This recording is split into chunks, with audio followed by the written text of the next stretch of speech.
The wind didn't just move across the Wyoming high plains. It hunted. It scraped the earth raw and pushed grit deep into the skin of anything unlucky enough to be caught beneath it. Mara walked through that wind with her head down and her body angled forward as if she were fighting a living enemy. She had lost track of how many days she'd been walking. Maybe 3, maybe 4. Time blurred when your feet were bleeding and the cold felt like knives. Her boots were ruined. The thin soles had split open, and she felt every sharp stone and frozen rut through them. Her left heel was rubbed raw. The blister burst and her socks stiff with dried blood. In her arms she clutched a small bundle of clothes, wrapped in a rough shawl that smelled of lye, soap, and stale tobacco. It was all she owned now. All she carried from the life she was running from. To the west, mountains rose like jagged teeth. Snow already clung to their peaks, promising a winter that would kill anyone caught without shelter. The sky above was bruised purple, heavy and low, as if pressing down on the world. There was no sun, only a dull gray light that offered nothing but the truth. She wouldn't survive another night out here. Her knee hit the ground when she stumbled again. A sharp cry rose in her throat, but she swallowed it. Crying wasted warmth. Crying wasted water. She pushed herself up, hands shaking so badly she could barely keep her bundle from slipping. You cannot stop, she told herself. If you stop, the cold takes you. Silver Creek wasn't far behind her, but the memory still stung like a fresh burn. A place where men lost their money and women lost their choices. She had rented a room in a boarding house that turned a blind eye to how a woman paid, until the new proprietor, a self-righteous woman with a Bible in one hand and a ledger in the other, decided Mara was bad for business. Respectable. The word still tasted bitter. Respectability was something Mara stopped owning at 16, and nobody ever let her forget it. Now, as the afternoon light thinned into a watery dusk, she saw it. A thin ribbon of smoke rising ahead. Faint. Almost torn away by the wind. But it was there, hope in the shape of a gray line twisting upward. Where there was smoke, there was fire. And where there was fire, there was a roof. Mara forced her legs to move faster, stumbling toward the shape that slowly emerged from the gloom. A cabin. Rough-hewn logs weathered to iron gray. A small corral with 2 horses braced against the wind. No other cabins nearby. No neighbors. No help if she chose wrong. But at least it wasn't the open plains. She reached the door. No porch, just a single stone dragged into place as a step. She hesitated, hand hovering over the rough wood. She knew what men thought when they saw a woman alone on foot, no horse, no baggage. Broken, desperate, easy to use. But the cold was in her bones now. She knocked. The sound was barely a whisper in the storm. She waited, teeth chattering so hard her jaw ached. She knocked again. Harder. "Please," she whispered against the door. "Please." A latch clicked. The door opened slowly, pulled inward. A tall man filled the frame, blocking the orange glow of a fire behind him. He wore a heavy wool coat and a battered hat pulled low. In his right hand was a Winchester rifle, held easy but ready. He didn't speak. He just looked. His face was a map of hard miles. Maybe mid-30s. Wind and sun had carved deep lines around his eyes and mouth, a scar cut from his temple into his beard. His eyes were dark and unreadable. Mara tried to speak, but her throat was too dry. The warmth from inside hit her suddenly, making her sway.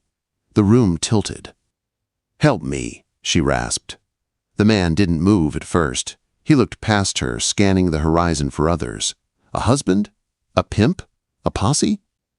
Seeing nothing but the barren plains, he looked back at her torn shoes, her shaking hands, her blue lips. Something flickered in his expression. Not pity. Maybe annoyance. Maybe resignation. He stepped back an inch, lowered the rifle. "Come in before you let all the heat out," he said. His voice sounded like gravel under a wagon wheel. Mara stumbled inside. Her legs buckled, and she pitched forward. He didn't catch her, but he grabbed her arm to steady her against the doorframe. "Sit," he ordered, nodding toward a small table near the stove. The cabin was a single room, clean, sparse, warm. A cast-iron stove glowed in the corner. A narrow bed was pushed against the far wall. Saddles hung from pegs. Everything functional, everything simple. He handed her a tin cup of cold water. She drank greedily, coughing as she swallowed. He ladled hot stew into a chipped bowl and set it before her. "Eat slow," he said. She tried, but hunger made it impossible. When she finished, he finally asked, "Where'd you come from?" "Silver Creek." "That's 3 days walking." "Maybe 4? She stared at her bleeding knuckles. "I had nowhere else." He watched her, reading her like a trail sign, the bruises on her wrists, the way she flinched when he shifted his boots, the way she kept her eyes down. "You're running from something," he said. Mara didn't answer. He sighed. "Name's Eli Turner." "Mara." Eli crossed his arms. "You can sleep here tonight, but tomorrow morning you head for the stage road. I'll point you where to go." Her stomach dropped. The stage road was 2 days on foot. She wouldn't survive it. She needed to stay. She needed warmth, food, shelter. She had nothing to trade, except the one thing men always wanted. She stood, legs trembling. "Mr. Turner," she whispered. He looked up. Her voice cracked. "I'm not worth much, but I'll do anything for a roof over my head." The room went still. The wind outside held its breath. Eli's jaw tightened. His hands balled into fists, and for a moment, Mara thought he might throw her out. Instead, his voice came low and sharp. "No," he said. "Not here." And the look in his eyes was not desire. It was anger at the world that made her believe that was all she was worth. The storm grew louder through the night. Wind pushed against the cabin walls, as if trying to rip them apart. Loose snow hissed along the window frame. Mara sat near the stove, arms wrapped around herself, watching the fire glow against the iron door. Eli moved around the cabin with quiet purpose, hanging his coat, checking the horses through the side window, adjusting the damp wood stacked beside the stove. He didn't look at her much. That was almost worse. Most men stared. Most men measured what they could take. Eli Turner had looked at her once, really looked, and then turned away as if the sight bothered him. She wasn't used to that. She didn't know what to do with it. "You can take the bed," he said finally, nodding to the narrow cot against the wall. "I'll sleep in the chair." She shook her head. "I'll sleep on the floor." "Not in this cold. Take the bed." Mara hesitated, then stood slowly and touched the edge of the mattress. It was firm, clean, smelling faintly of cedar. Not the smell of cheap perfume and stale cigars she'd grown used to in Silver Creek. She sat lightly on the corner, unsure if she had the right. Eli dropped into the wooden chair near the door. He rested one boot on the rung, leaning back like a man who had done this every night for years.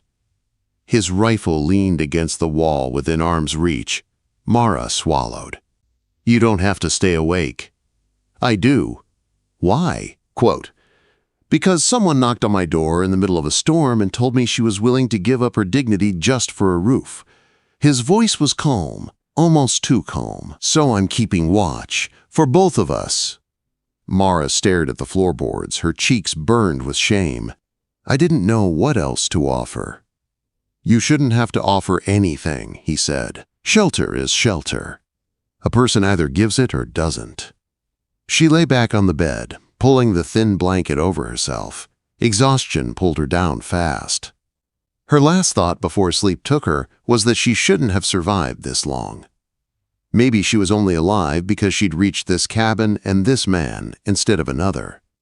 She woke hours later to the sound of horses. Not Eli's. More than one.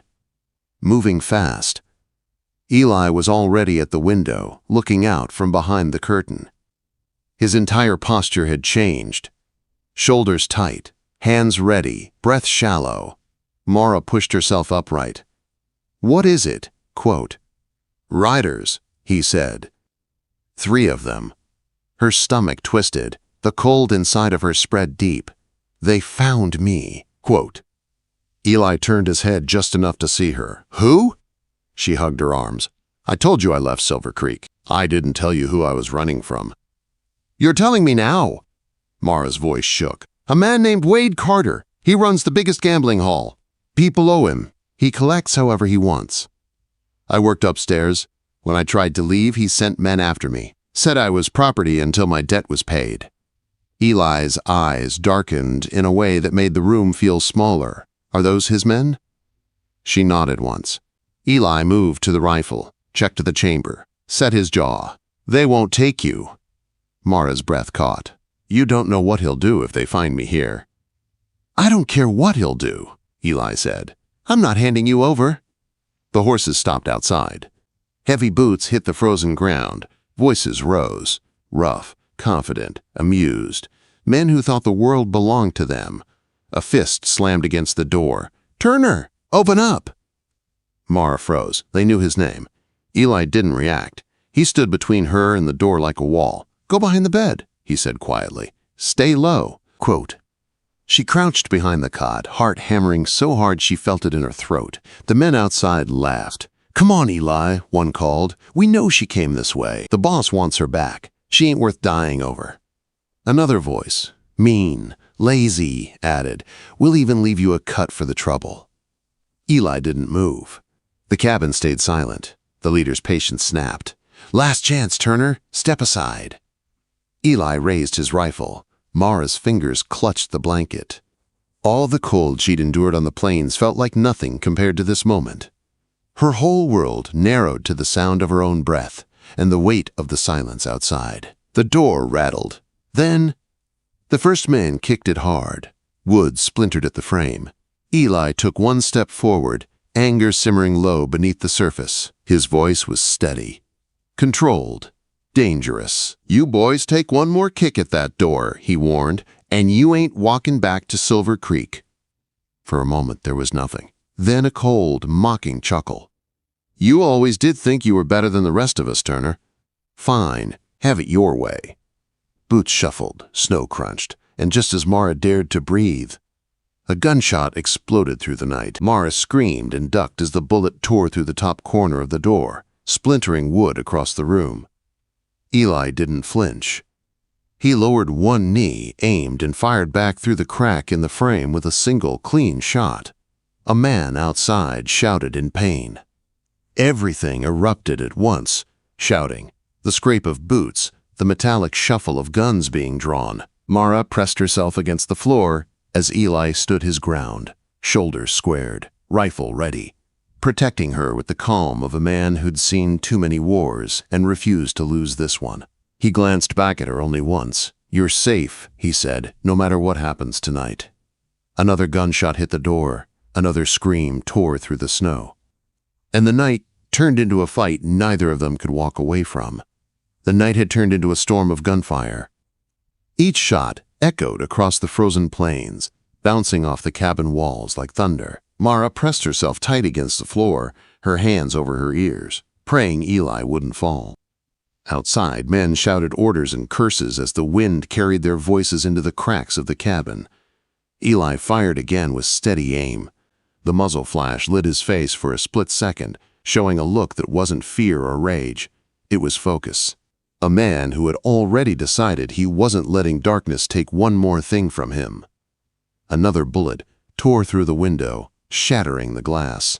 Cold air burst into the room. Mara gasped as splinters scattered across the floor.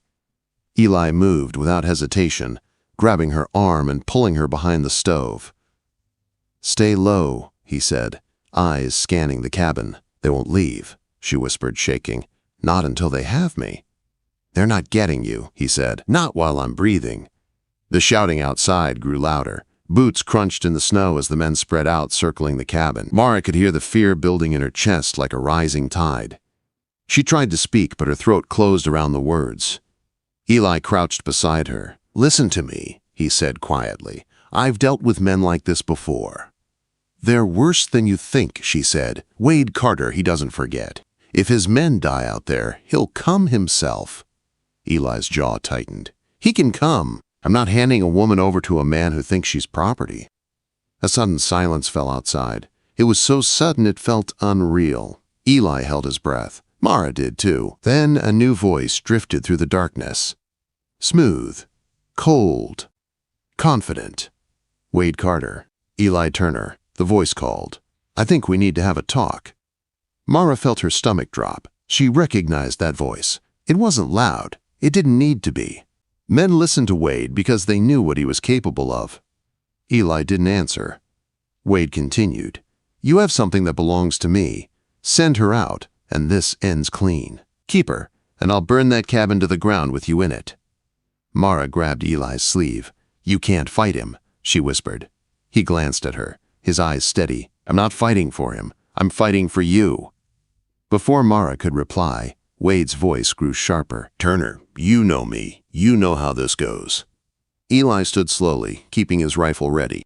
He walked to the window, staying out of sight, and looked out through a gap in the wall. Wade was on horseback, flanked by 2 more riders. 3 men from earlier lay wounded in the snow, groaning. Eli raised his voice. You're not getting her back. A cold laugh drifted in. You think you can protect her? You think you can protect yourself? Eli didn't waver. I can, and I will. Wade's tone shifted, angrier, impatient. This is your last chance. Eli stepped back and looked at Mara. Her fear was clear on her face, but there was something else too, a spark she hadn't felt in a long time.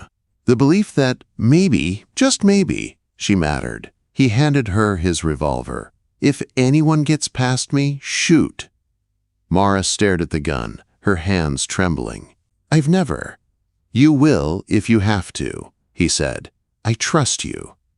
Her breath caught. No one had ever said those words to her. Not once. Outside, Wade snapped his fingers. 2 of his men dismounted and started moving toward the cabin, guns drawn. Wade stayed on his horse, watching like a snake waiting to strike. Eli took position at the broken window. The first man crept close, thinking he could surprise him. Eli fired. The man dropped. The second man ran for cover behind the corral fence. Snow kicked up around him as Eli fired, forcing him to duck. Wade yelled orders from the saddle.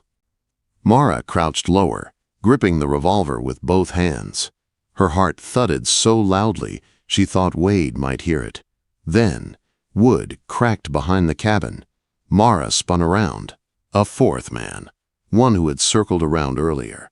He kicked in the back door with a crash, splintering it off its hinges, his gun raised, his eyes wild. Mara felt her blood freeze. She lifted the revolver, but her hands shook too badly to aim. He stepped toward her, grinning. The boss is gonna be happy. He never finished. Eli slammed into him from the side, tackling him into the wall. The gun fell from the intruder's hand as the 2 men fought, boots scraping, fists swinging. Eli drove his shoulder into the man's chest, slamming him onto the floor. The man tried to get up. Eli didn't give him the chance. He threw a hard punch that knocked the stranger cold. Breathing fast, Eli grabbed Mara's arm. We end this now. He turned toward the front door, rifle reloaded, eyes burning with purpose. Together they stepped outside into the freezing night. Wade Carter sat tall on his dark horse, snow swirling around him like smoke. His pale eyes narrowed when he saw Eli step out with Mara behind him. You're making a mistake, Turner, Wade said. No, Eli replied. You did. Without waiting another second, Wade reached for his gun. Eli fired first. Wade dropped from his horse, hitting the snow with a heavy thud. Silence fell across the plains.